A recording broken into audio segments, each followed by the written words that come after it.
श्री गणेशाय नमः। ओम नमो भगवते वासुदेवाय। वैशाख मास की अंतिम 3 तिथियों की महत्ता तथा ग्रंथ का उपसंहार।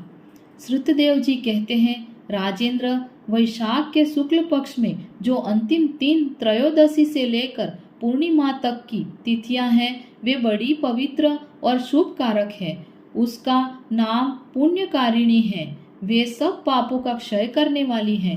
जो संपूर्ण वैशाख मास में स्नान करने में असमर्थ हो, वह यह 3 तिथियों में भी स्नान करे तो वैशाख मास का पूरा फल पा लेता है। पूर्व काल में वैशाख मास की एकादशी तिथि को शुभ अमृत प्रकट हुआ। द्वादशी को भगवान विष्णु ने उसकी रक्षा की। त्रयोदशी को उन श्री हरि ने देवताओं को सुधापान कराया। चतुर्दशी को देव विरोधी दैत्यों का संहार किया और पूर्णिमा के दिन समस्त देवताओं को उनका साम्राज्य प्राप्त हो गया। इसीलिए देवताओं ने संतुष्ट होकर इन 3 तिथियों को वर दिया। वैशाख मास की ये 3 शुभ तिथियां मनुष्य के पापों का नाश करने वाली तथा उन्हें पुत्र पौत्रादि फल देने वाली हो। जो मनुष्य इस संपूर्ण मास में स्नान न कर सका हो, वह इन तिथियों में स्नान कर लेने पर पूर्ण फल को ही पाता है। वैशाख मास में लौकिक कामनाओं का नियमन करने पर मनुष्य निश्चय ही भगवान विष्णु का सायुज्य प्राप्त कर लेता है। महीने भर नियम निभाने में असमर्थ मानव यदि उक्त 3 दिन भी कामनाओं का संयम कर सके तो उतने से ही पूर्ण फल को पाकर भगवान विष्णु के धाम में आनंद का अनुभव करता है।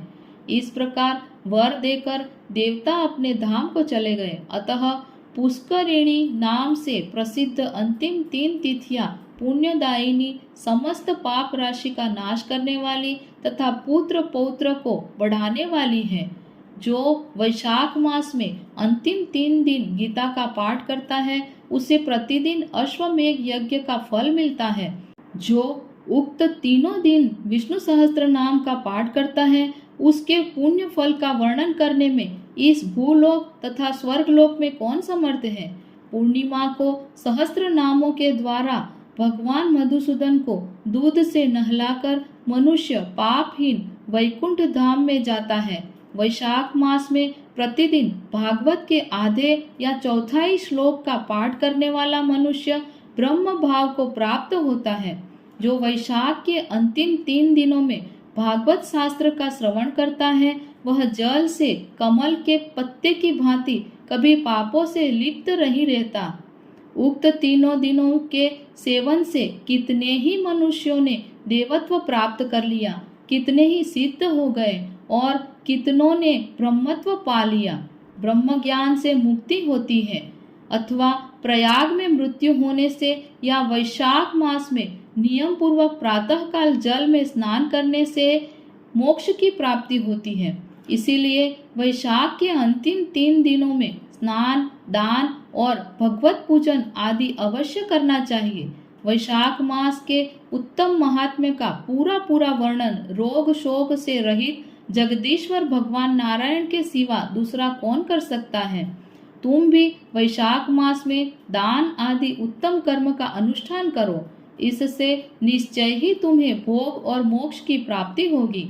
इस प्रकार मिथिलापति जनक को उपदेश देकर श्रुतदेव जी ने उनकी अनुमति ले वहां से जाने का विचार किया। तब राजर्षि जनक ने अपने अभ्युदय के लिए उत्तम उत्सव कराया और श्रुतदेव जी को पालकी पर बिठाकर विदा किया।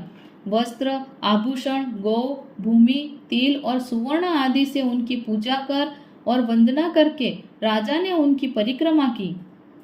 तत्पश्चात उनसे विदा हो महातेजस्वी एवं परम यशस्वी श्रुतदेव जी संतुष्ट हो प्रसन्नता पूर्वक वहां से अपने स्थान को गए। राजा ने वैशाख धर्म का पालन करके मोक्ष प्राप्त किया। नारद जी कहते हैं, अम्बरीश, यह उत्तम उपाख्यान मैंने तुम्हें सुनाया है, जो कि सब पापों का नाशक तथा संपूर्ण संपत्तियों को देने वाला है। इससे मनुष्य भुक्ति, मुक्ति, ज्ञान एवं मोक्ष पाता है। नारद जी का यह वचन सुनकर महायशस्वी राजा अम्बरीश मन ही मन बहुत प्रसन्न हुए। उन्होंने बाह्य जगत के व्यापारों से निवृत्त होकर मुनि को साष्टांग प्रणाम किया और अपने संपूर्ण वैभव से उनकी पूजा की। तत्पश्चात उनसे विदा लेकर देवर्षि नारद जी दूसरे लोक में चले गए, क्योंकि दक्ष प्रजापति के शाप से वे एक स्थान पर नहीं ठहर सकते।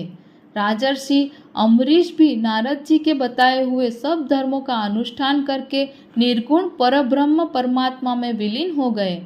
जो इस पापनाशक एवं पुण्यवर्धक उपाख्यान को सुनता अथवा पढ़ता है वह परम गति को प्राप्त होता है। जिनके घर में यह लिखी हुई पुस्तक रहती है उनके हाथ में मुक्ति आ जाती है, फिर वो सदा इसके श्रवण में मन लगाते हैं, उनके लिए तो कहना ही क्या है। इति स्कंद पुराणांतर्गत वैशाख मास महात्म्य। ओम नमो भगवते वासुदेवाय।